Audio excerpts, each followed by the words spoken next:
TJ Works Wood, everybody. Today we're going to be building an oval cutting jig for your router. Right here I'm using a 1/2 inch, 1/4 inch, I can't remember, piece of plywood to cut into a rectangle that is slightly smaller than the oval that we're going to be creating.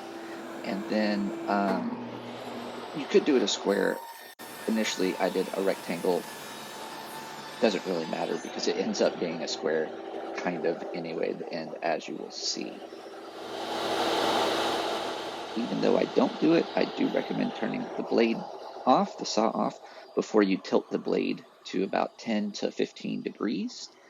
And then once you get that tilt made, go ahead and run MDF. I prefer MDF for jigs like this just because there is going to be sliding motion, and MDF tends to not bind up as bad, in my personal opinion. Obviously, I could be wrong. I don't think I am, but maybe I am.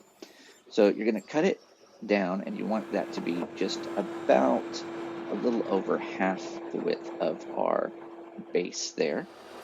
And then flip it over and cut a little bit off, making a trapezoid offcut, if that makes sense. And then cut your long piece into some squares.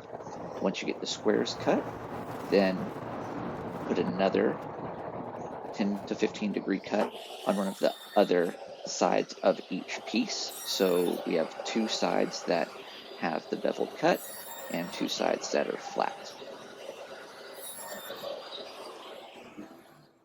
Now, using the offcuts where we have the trapezoidal shape, we're going to use those as spacers to glue these down. I just use some CA glue and activator here, and then later, even though you don't see it on camera, I do hit it with some brad nails, but you might want to wait to do the brad nails at this point because we will be taking this over to the miter saw to cut it down to size.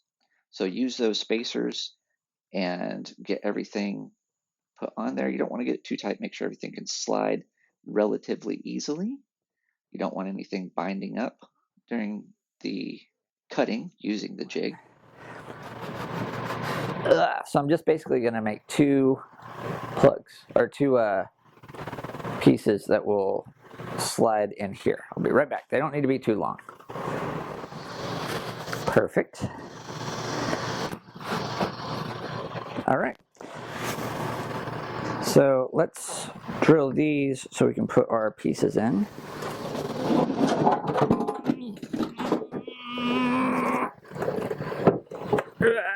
Yeah, boy. Okay. Now here we're just going to do a countersink for the bolt heads. You don't want to go all the way through, and then you can go all the way through on this one for the bolt shaft. Now once we get these drilled out, take it over to the sander and just sand off the corners there so there's less likely of a chance for them to bind up when they go through the center of the jig. Now, as I was mentioning earlier, you are going to be cutting it, cutting some angles so you have the right proportions of the slots so the oval can be cut. And that'll make sense here in just a minute.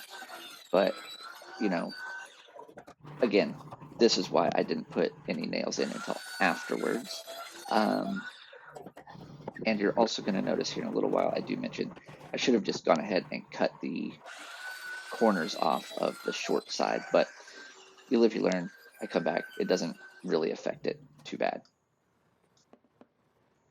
Here I just threw some painter's tape down on the coffee table slab. I'll link to the video of me building the coffee table up in the corner here and down in the description. But I used the painter's tape here so I'm not actually gluing the jig to the slab, and just hit the jig with some activator, get it down there, and now I'm just going to kind of figure out exactly where I need to put the holes into the sliding apparatus that's going to hold the router to let it slide around to make an oval. And you just basically get it centered, and I want to use as much as the slab as I can, so it's literally to the very, very edge of the slab. And these holes I'm drilling are just to get everything lined up. In hindsight, I should have just drilled holes in the center of the board here to keep everything aligned. It didn't really affect anything, but it would be helpful if I hadn't done that. All right, so we've got our jig set up. I need to cut off these corners because the 3D printed mount that I made for my router hits it. So I'm just going to trim these off, which is fine. But we can do half of an ellipse. Starts over here, comes around, comes over, and get a little stoppage here on this end as well. And then of course all the way around. So now that I've got the measurements made to know where to put these mounting points, which as you can see it took me a couple tries, but I can remove this, get it onto a smaller piece of plywood, and run this around that. All right, now I'm just going to throw down some foam backer just so I don't eat into my table more than I already have in the past. And then I'll throw the 1/4 inch piece of plywood on top of it to then adhere the jig straight to it. Now this is just going to be a template, so I don't really care if I mess it up by gluing it to it, so no big deal. Just get it centered, and as you can see, I cut the corners off of the jig to let the router slide past it without getting in the way. So as you can see, the jig is done. Let's slide the router into the plunge base and get to routing an oval. Make sure this does, in fact, go all the way down. And there you have it. Just plunge the router down and start pushing it along using the jig to guide an oval shape. So there we go. Now we'll have an oval cut with using this jig. Pretty simple to make, pretty simple to use. If you like this video, I really appreciate you watching it and making it this far in.